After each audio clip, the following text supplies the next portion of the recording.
हरे कृष्णा। सभी भक्तों का हार्दिक स्वागत करते हैं आज के प्रातःकाल के छोटी सी कथा में। तो क्योंकि ये आने वाले दिनों में रथ यात्रा आ रही है तो हम थोड़ी सी कथा भगवान जगन्नाथ जी के बारे में करेंगे। तो ऐसा कहा जाता है भगवान जगन्नाथ जी की कृपा अलग अलग तरीके से प्राप्त होती है। तो हिज ग्रेस अमरेंद्र प्रभु जी ने बहुत सुंदर इसके ऊपर प्रवचन दिया है। तो 5 तरीके से जगन्नाथ जी कृपा का लाभ प्राप्त होता है, अलग अलग तरीके।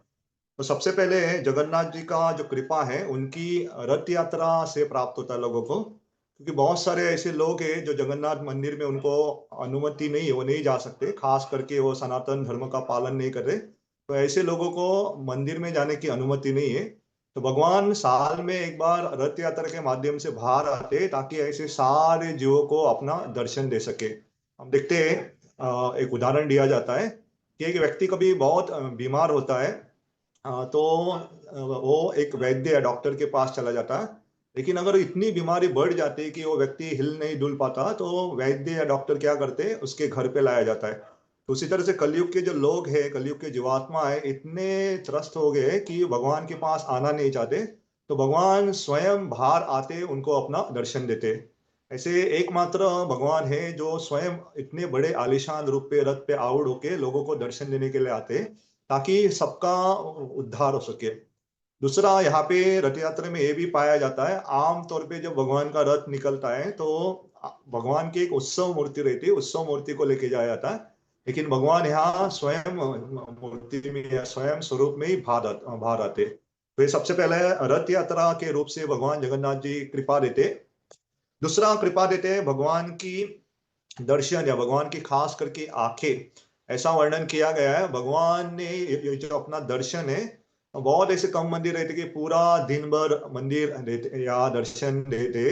तो जगन्नाथ जी रात के 10 बजे हो या 11 बजे हो, 12 बजे, तो केवल 1.5 या 2 घंटे के लिए जगन्नाथ जी का जो दर्शन है बंद होता है। और ऐसा भी शास्त्रों में उल्लेख है कि जब जब आम जनता के लिए दर्शन बंद होता है तो अन्य देवी देवता आके जगन्नाथ जी का दर्शन करते। तो जगन्नाथ जी अपना दर्शन पूरा दिन भर देते रहते। तो हमारे एक वक्त इसके ऊपर टीका करते हैं, एक तरीके से देखा जाए जगन्नाथ जी के पल के नहीं है। तो जगन्नाथ जी अपने आंखें बंद ही नहीं करते, क्योंकि वो पूरा दर्शन है, पूरा अपनी जो दृष्टिपात है अपने भक्तों के ऊपर करना चाहते। तो ये दूसरे तरीके से भगवान अपने दर्शन मात्र से भी कृपा देते। और खास करके जो उनकी आंखें कभी बंद नहीं होती, बड़ी बड़ी आंखें, और हर तरफ वो देख सकती है, हर एक भक्त के ऊपर वो कृपा देती है। ये दूसरा है। तीसरा जो बहुत महत्वपूर्ण है, और हमने इसके पहले सत्र में इसकी चर्चा भी की थी, महाप्रसाद, श्रीमान श्याम रसिक प्रभु ने इसके ऊपर कथा की थी। तो महाप्रसाद के रूप में भी जगन्नाथ जी सबके ऊपर कृपा करते हैं। ऐसे बहुत सारे लोग हैं जो, या जीव है जो अन्य योनि में भी है, यहाँ तक प्राणी भी हो, उनको भी महाप्रसाद की कृपा प्राप्त होती है।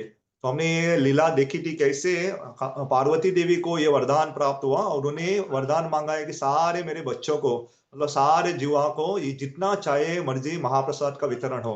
इसलिए हम देखते हैं कि एक पुजारी हमारे आचार्य भी टीका करते हैं, जगन्नाथ जी को इतना भोग लगाते, इतना भोग लगाते कि जगन्नाथ जी का एक बार का भोग स्वीकार करने के बाद जब हाथ धोया जाता है, तो हाथ धोने के बाद और सूखने से पहले जगन्नाथ जी को दूसरा भोग लगाया जाता है। तो इतने निरंतर रूप से भोग आते रहते कि जगन्नाथ जी का जो हाथ रहता कभी सूखा होने नहीं देते। तो जगन्नाथ जी को बहुत सुंदर तरीके से भोग लगाया जाता है। और यही जब प्रसाद के रूप में जब बाहर आता है, विमला देवी को अर्पित करने के बाद जब वो आनंद बाजार में आता है, सारे भक्त उनका आस्वादन कर सकते हैं।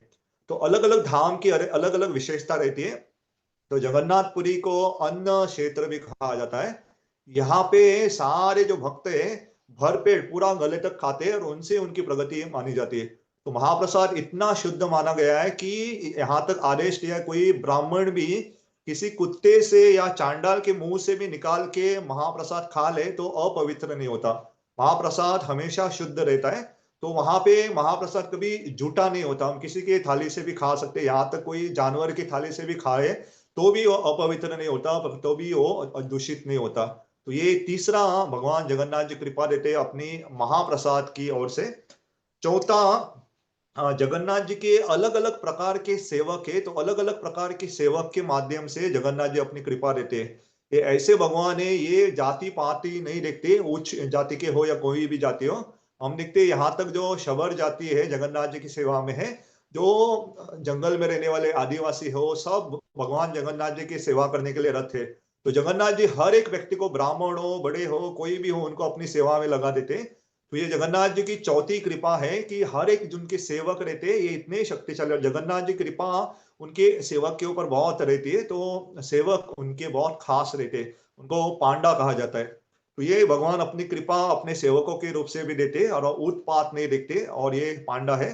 तो पांचवी जो कृपा है भगवान जगन्नाथ देते अपनी लीला के माध्यम से। तो ऐसा कहा जाता है भगवान जगन्नाथ जी तीन प्रकार की लीला करते। तो सबसे पहला जो लीला है उसे कहते हैं, जो पहले प्रकार के, उसे गज भंजन, या जो अहंकार आता है किसी के ऊपर, तो क्या करते जगन्नाथ उस अहंकार को तोड़ देते। तो ये पहला प्रकार है। दूसरे प्रकार की लीला जो जगन्नाथ जी करते हैं, पतित पावन, जो बहुत सारे भक्तों के ऊपर वो कृपा रहते, अपने स्वभाव को पतित पावन के रूप में दिखाते। तो ये दूसरी प्रकार की जगन्नाथ जी की लीला है, उसे पतित पावन लीला कहते।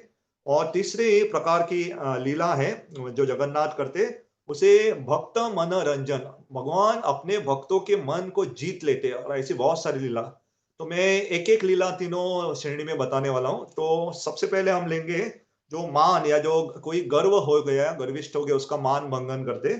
तो ये कहा जाता है, संक्षिप्त में बताऊंगा, एक जगत सेठ करके बहुत बड़े उद्योगपति आए थे, और उनके पास बहुत पैसा था। तो उन्होंने जगन्नाथ जी के पुजारी पांडा के पास आके कहने लगे कि मैं जगन्नाथ जी को कुछ सेवा अर्पण करना चाहता हूँ, मैं 1 लाख रुपए देना चाहता हूँ, लेकिन ये अर्थ है कि ये सेवा आपको एक ही बार में करनी चाहिए। तो जगन्नाथ जी को ऐसा कुछ अर्पण करो ताकि वो एक बार का सेवा हो करके। और उस समय में 1 लाख रुपये बहुत बड़ी रकम होती थी, क्योंकि सारी वस्तु एक आना दो आने में प्राप्त होती थी।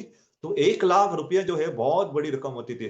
तो पांडा ने कहा हम जगन्नाथ जी को पूछ के बताते क्या सेवा स्वीकार करेंगे। तो उन्होंने, पुजारी ने जब पूछा जगन्नाथ जी को कि इतना पैसा लेके हम क्या करें, ये तो पूरे साल के लिए हमारे पर्याप्त थे, तो लेकिन एक ही सेवा हम कैसे स्वीकार करेंगे। तो जगन्नाथ जी ने कहा कि आप उस बताओ करके जगत सेठ को कि मुझे एक पान दे दो करके। तो पुजारी कहने लगे पान तो बहुत सस्ता रहेगा, सबसे सस्ता तो पान प्राप्त होता है। जगन्नाथ जी ने कहा अभी मैं रुका नहीं, वो पान के ऊपर ऐसा मसाले का लेप होना चाहिए जो हाथी के मस्तक में एक मणि पाया जाता है, उसका चूर्ण बना के पान के ऊपर लेप लगाना चाहिए। तो उसे गज, या हाथी का जो मस्तक में पाया हुआ मणि, तो आके ये पुजारी ने उस सेठ को बताया कि ऐसे ऐसे जगन्नाथ जी ने विनती किया है करके, पान चाहिए उनको करके। तो वो भी हंसने लगे कि क्या पान चाहिए करके, पान तो बहुत सस्ता है, 1 लाख रुपए में कितने करोड़ करोड़ पान आएंगे करके। तो उन्होंने बाद में कहा ये साधारण पान नहीं, उसके ऊपर जो अंदर का जो मसाला है वो गज के मस्तक में प्राप्त होने वाले मणि का चूर्ण पाए।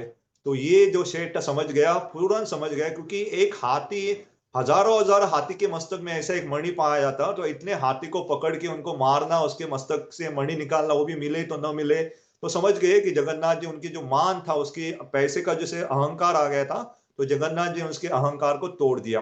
ये है पहले लीला श्रेणी में। दूसरी श्रेणी में आते पतित पावन करके जगन्नाथ जी।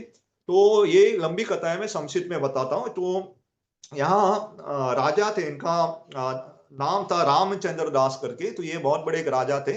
तो किसी कारणवश उनको एक मुस्लिम परिवार के जन्मे एक रानी या एक लड़की के साथ विवाह करते, और इसके कारण ये राजा को सारा समाज क्या करते हैं, बहिष्कृत करते, उनको जगन्नाथ जी के दर्शन के लिए आने को अनुमति नहीं मिलते। और वो राजा रोज सुबह शाम को जगन्नाथ जी के दर्शन के लिए आते, तो वो कहते अभी मेरे, उन्होंने राज्य को या पूरे मंदिर को बचाने के लिए किया था, क्योंकि मुगल आक्रमण करने वाले थे, और बाद में प्रस्ताव आया था कि आप विवाह करो उनकी लड़की के साथ। तो उन्होंने स्वीकार किया था जगन्नाथ और उनके लोगों की रक्षा करने के लिए। लेकिन जगन्नाथ जी इनसे इतना प्रेम करते थे कि जब वो जगन्नाथ जी को सुलाते, जगन्नाथ जी आते थे राजा को बाहर दर्शन देने के लिए और वापस चले जाते थे। तो बहुत सारे पुजारी ने देखा कि सुबह सुबह बहुत सारे फूल रास्ते पे गिरे रहते थे। तो उनको लगा शायद कोई कुत्ता आता रहेगा, शायद कोई बकरी आती रहेगी करके, ऐसा फूल कहाँ से गिरते हैं करके। बाद में जगन्नाथ जी इन पुजारियों के सपनों में आके कहा कि मैं, मेरा एक भक्त है जो राजा है, उनको मैं दर्शन देने जाता हूँ। तो उनकी मान रखने के लिए आज आज भी हम जाएंगे। तो जगन्नाथ जी के मंदिर के बाहर जगन्नाथ जी का एक विग्रह है, उनको जगन्नाथ जी का पतित पावन विग्रह कहते हैं। तो वो आज भी दर्शन देने के लिए, तो जो व्यक्ति जगन्नाथ जी का दर्शन नहीं ले सकता अंदर जाके, ऐसे लोग भी बाहर से ये पतित पावन जगन्नाथ जी का दर्शन ले सकते हैं। तो ये भगवान बहुत कृपालु है अपने भक्तों के प्रति। और आखिरी में आखिरी एक भक्त आते हैं, उनका उल्लेख आता है। कि ये भी ऐसे नीच जाति के थे जो जगन्नाथ जी भक्तों का कैसे मन रंजन करते हैं, आकर्षित करते। तो उनकी इच्छा थी कि जगन्नाथ जी के दर्शन की, तो भगवान ने उनको कृपा दी। तो भगवान जगन्नाथ जी ये नहीं देखते कि हम कौन-सी जाति में प्रकट हुए करके, भगवान सबको समान दृष्टि से देखते। इसलिए जगन्नाथ जी हमारे भगवान का एक नाम है भावग्राही जनार्दन करके। तो भगवान हमारी भावना को स्वीकार करते, ये कौन-सी जाति में पैदा हो, कहाँ पैदा हो, आप लागू नहीं करते। तो जस्ट हम पैराफ्राइज करेंगे कि 5 तरीके से हमने वर्णन किया कृपा जगन्नाथ जी की। सबसे पहले जगन्नाथ जी रथ यात्रा के रूप में कृपा देते। दूसरा, जगन्नाथ जी के दर्शन के रूप में भगवान कृपा देते। तीसरा, जगन्नाथ जी अपने महाप्रसाद के रूप में कृपा देते।